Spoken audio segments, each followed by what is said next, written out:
ভক্ত হয় ভোলানাথ দাস ডাঙৰীয়াই এটি নগদ মাননি আগবঢ়াব বিচাৰিছে। মই দুয়োগৰাকীকে মঞ্চলৈ আগবাঢ়ি আহিবলৈ অনুৰোধ জনাইছোঁ।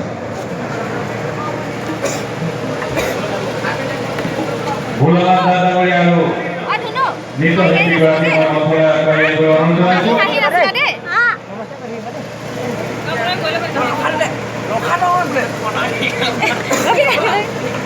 আমি শিল্পীগৰাকীৰ উজ্জ্বল ভৱিষ্যতৰ কামনা কৰিছোঁ।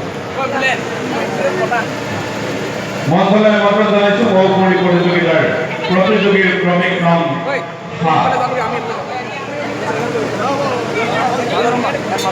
7।